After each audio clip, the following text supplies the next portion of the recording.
Bismillahirrahmanirrahim. Terima kasih atas kesempatan yang diberikan kepada kami dari kelompok 5 untuk mempresentasikan hasil diskusi kami yang berjudul cara menentukan besar sampel, cara mengambil sampel, dan pengujian validitas dan reliabilitas. Perkenalkan, kami dari kelompok 5 dengan beranggotakan 2 orang, yaitu Iva Viva, saya sendiri, dan Heriani. Baiklah, materi yang pertama yaitu cara menentukan besar sampel. G. Daniel berpendapat bahwa sampel haruslah sebesar-besarnya. Namun, ukuran sampel yang akan diterima akan sangat bergantung pada jenis penelitiannya. Jika penelitiannya bersifat deskriptif, maka sampel minimumnya adalah 10% dari populasi. Jika penelitiannya korelasional, sampel minimumnya adalah 3 subjek. Apabila penelitian kausal perbandingan, sampel sebanyak 30 subjek per grup. Apabila penelitian eksperimental, sampel minimumnya adalah 15 subjek grup. Besarnya ukuran sampel atau sering disebut dengan jumlah sampel yang digunakan akan sangat berpengaruh terhadap hasil kesimpulan generalisasi terhadap populasinya. Ada beberapa rumus yang lazim digunakan untuk menentukan ukuran sampel. Namun demikian, dalam penggunaannya tidak ada yang bersifat mutlak. Rumus-rumus tersebut beberapa diantaranya ada yang berasal dari Budi Purwadi, Jarwanto, dan Rao. Teman-teman dapat melihat rumusnya pada makalah dan PPT kami. Selanjutnya yaitu cara mengambil sampel. Teknik pengambilan sampel secara umum ada 2 jenis teknik pengambilan sampel, yaitu sampel acak atau random sampling yang dikenal juga sebagai probability sampling, dan sampel tidak acak atau non-random sampling yang dikenal juga sebagai non-probability sampling. Yang pertama yaitu sampel acak. Sampel acak atau probability sampling adalah suatu teknik pengambilan sampel yang menggunakan kaidah peluang dalam proses penentuan sampel. Untuk dalam menerapkan kaidah peluang dalam proses menentukan sampel, maka diperlukan suatu kerangka sampel. Sampel acak yang pertama yaitu simple random sampling atau sampel acak sederhana. Teknik pengambilan sampel ini dapat dilakukan jika jenis analisis penelitian cenderung deskriptif dan lebih bersifat umum dan sederhana. Metode ini lebih cocok digunakan untuk kasus di mana karakter yang menjadi pembeda dalam populasi bukan hal yang sangat penting dalam analisis, di mana perbedaan tersebut ada dan umum terjadi pada populasi manapun. Yang kedua yaitu stratified random sampling atau sampel acak berstrata.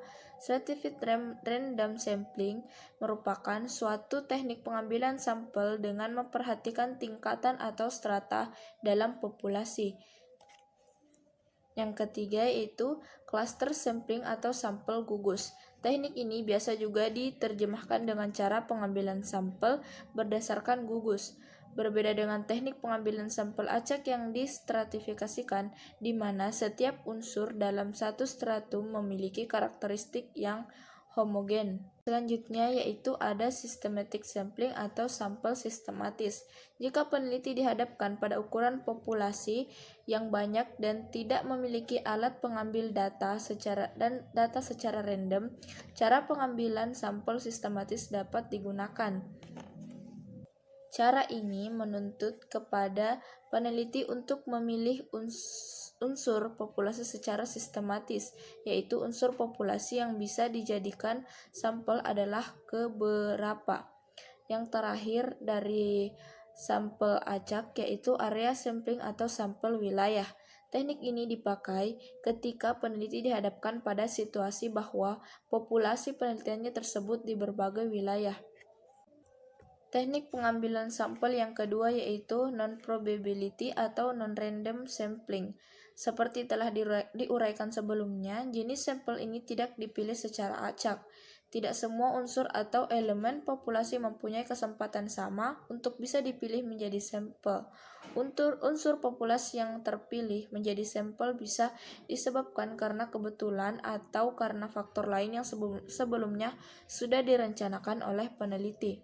Adapun macam-macam non-random sampling diantaranya yaitu convenience sampling. Dalam memilih sampel, peneliti tidak mempunyai pertimbangan lain kecuali berdasarkan kemudahan saja. Seseorang diambil sebagai sampel karena kebetulan orang tersebut ada dan kebetulan dia sedang mengenal orang tersebut. Yang kedua yaitu purposive sampling. Sesuai dengan namanya, sampel diambil dengan maksud atau tujuan tertentu. Seseorang atau sesuatu diambil sebagai sampel karena peneliti menganggap bahwa seseorang atau sesuatu objek tersebut memiliki informasi yang diperlukan bagi penelitiannya. Selanjutnya yaitu judgment sampling. Sampel dipilih berdasarkan penilaian peneliti bahwa dia adalah pihak yang paling baik untuk dijadikan sampel penelitiannya. Misalnya, untuk memperoleh data tentang bagaimana satu proses produksi direncanakan oleh suatu perusahaan, maka manajer produksi merupakan orang yang terbaik untuk bisa memberikan informasi. Selanjutnya yaitu kuota sampling. Teknik sampel ini adalah bentuk dari sampel distratifikasikan secara proporsional, namun tidak dipilih secara acak melainkan secara kebetulan saja. Yang terakhir yaitu snowball sampling atau sampel bola salju. Cara ini banyak dipakai ketika peneliti tidak banyak tahu tentang populasi penelitiannya. Dia hanya tahu satu atau dua orang yang berdasarkan penilaiannya bisa dijadikan sampel. Karena peneliti menginginkan lebih banyak lagi, lalu dia minta kepada sampel pertama untuk menunjukkan orang lain yang kira-kira bisa dijadikan sampel. Validitas menurut KBBI merupakan sifat benar menurut bahan bukti yang ada, logika berpikir atau kekuatan hukum, sifat valid dan kesahihan. Validitas merupakan suatu ukuran yang menunjukkan tingkat-tingkat kevalidan atau kesahihan suatu instrumen. Aswar menyatakan bahwa validitas berasal dari kata validity, yang mempunyai arti sejauh mana ketetapan dan kecermatan suatu instrumen pengukur dalam melakukan fungsi ukurnya. Selanjutnya yaitu macam-macam validitas. Secara umum, validitas tes terbagi menjadi dua, yaitu validitas tes secara rasional dan validitas tes secara empiris. Yang pertama yaitu validitas tes secara rasional, yaitu validitas yang diperoleh atas dasar pemikiran, validitas yang diperoleh dengan berpikir secara logis. Untuk dapat menentukan apakah tes hasil belajar sudah memiliki validitas rasional ataukah belum, dapat dilakukan penelusuran dari dua segi, yaitu validitas isi, yang artinya kejituan daripada tes ditinjau dari isi tes tersebut. Yang kedua yaitu validitas konstruk. Secara etimologis, validitas konstruksi mengandung arti susunan, kerangka atau rekaan.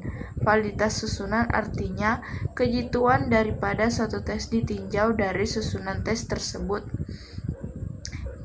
Validitas yang kedua yaitu validitas tes secara empiris, yaitu validitas yang bersumber pada pengamatan lapangan. Adapun untuk menentukan apakah tes hasil belajar sudah memiliki validitas empiris ataukah belum, dapat dilakukan penelusuran dari dua segi, yaitu validitas ramalan, yang artinya ketetapan daripada suatu alat pengukur ditinjau dari kemampuan tes tersebut untuk meramalkan prestasi yang dicapainya kemudian. Yang kedua yaitu validitas bandingan, yang artinya kejituan daripada suatu tes dilihat dari korelasinya terhadap kecakapan yang telah dimiliki saat kini secara real. Selanjutnya yaitu faktor-faktor yang mempengaruhi validitas. Beberapa faktor tersebut secara garis besar dapat dibedakan menurut sumbernya, yaitu faktor internal dari tes, faktor eksternal tes, dan faktor yang berasal dari siswa yang bersangkutan. Adapun faktor yang berasal dari dalam tes yaitu yang pertama, arahan tes yang disusun dengan makna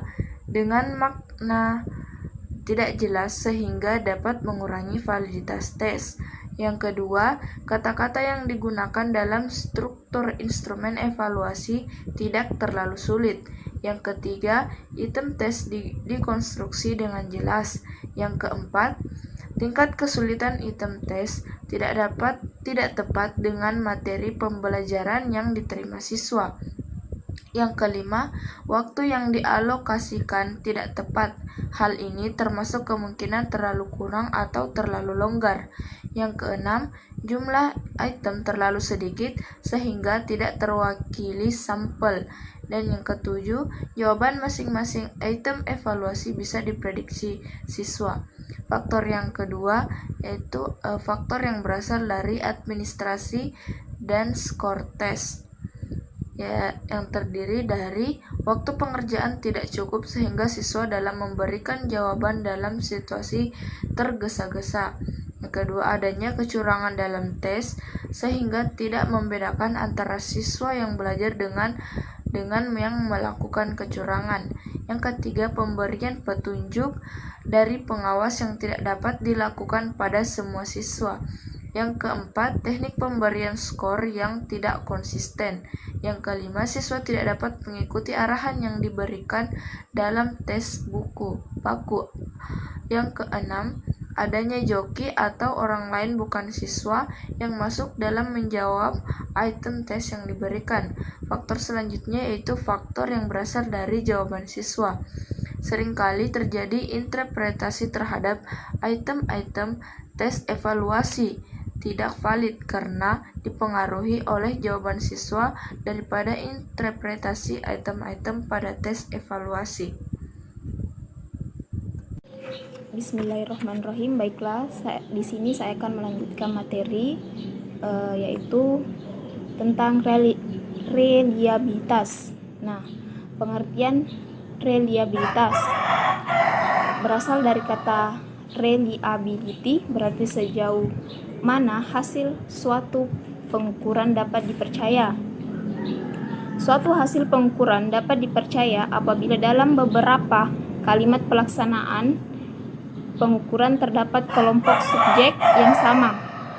Diperoleh hasil pengukuran yang relatif sama selama aspek yang diukur dalam diri subjek memang perlu berubah. Selanjutnya yaitu macam-macam reliabilitas. Secara garis besar ada dua jenis reliabilitas, yaitu yang pertama reliabilitas eksternal. Ada dua cara untuk menguji reliabilitas eksternal sesuai instrumen, yaitu dengan teknik paralel dan teknik ulang. Apabila penelitian ini menggunakan teknik pertama, yakni teknik paralel, penelitian mau tidak mau harus menyusun dua setel instrumen. Teknik reliabilitas eksternal kedua adalah teknik ulang. Dengan menggunakan teknik ini, penelitian hanya menyusun atau perangkat instrumen. Selanjutnya yaitu yang kedua, reliabilitas internal. Diperoleh dengan cara mengolah hasil pengetesan yang berbeda, baik dari instrumen yang berbeda maupun yang sama. Reliabilitas internal diperoleh dengan cara menganalisis data dari satu kali hasil pengetesan. Ada beberapa macam cara untuk mengetahui reliabilitas internal. Pemilihan sesuatu teknik didasarkan atas bentuk instrumen ataupun selera peneliti. Baiklah, materi selanjutnya yaitu faktor-faktor yang mempengaruhi reliabilitas. Faktor lain yang juga mempengaruhi reliabilitas instrumen evaluasi diantaranya sebagai berikut. Yang pertama itu panjang tes. Semakin panjang suatu tes evaluasi, semakin banyak jumlah item materi pembelajaran yang diukur. Selanjutnya, atau yang kedua itu penyebaran skor. Koefisien reliabilitas secara langsung dipengaruhi oleh bentuk sebaran skor dalam kelompok siswa yang diukur. Semakin tinggi sebaran, semakin tinggi estimasi koefisien reliable. Ketiga, kesulitan tes. Tes normatif yang selalu mudah atau selalu sulit untuk siswa cenderung menghasilkan skor reliabilitas rendah. Objektivitas yang dimaksud dengan objektif yaitu derajat di mana siswa dengan kompetensi sama mencapai hasil yang sama. Selanjutnya yaitu uji validitas. Validitas instrumen dapat dibuktikan dengan beberapa bukti. Bukti-bukti tersebut diantaranya yang pertama itu secara konten. Nah, atau dikenal dengan validitas konten atau validitas isi. Kedua, yaitu secara konstruk atau dikenal dengan validitas konstruk. Dan terakhir yaitu secara kriteria atau dikenal dengan validitas kriteria. Yang secara bahasa berbeda, tetapi maksudnya sama. Ketiga yaitu gabungan. Pengujian reliabilitas ini dilakukan dengan cara mencoba dua instrumen yang ekuivalen itu beberapa kali ke responden yang sama. Jadi cara ini merupakan gabungan pertama dan kedua. Dan terakhir yaitu internal. Pengujian reliabilitas dengan internal konsistensi dilakukan dengan cara mencoba instrumen sekali saja, kemudian yang data diperoleh dianalisis dengan teknik tertentu. Baiklah, itulah pemaparan materi dari kelompok kami. Lebih dan kurangnya mohon dimaafkan. Wabillahi taufiq wal hidayah. Wassalamualaikum warahmatullahi wabarakatuh.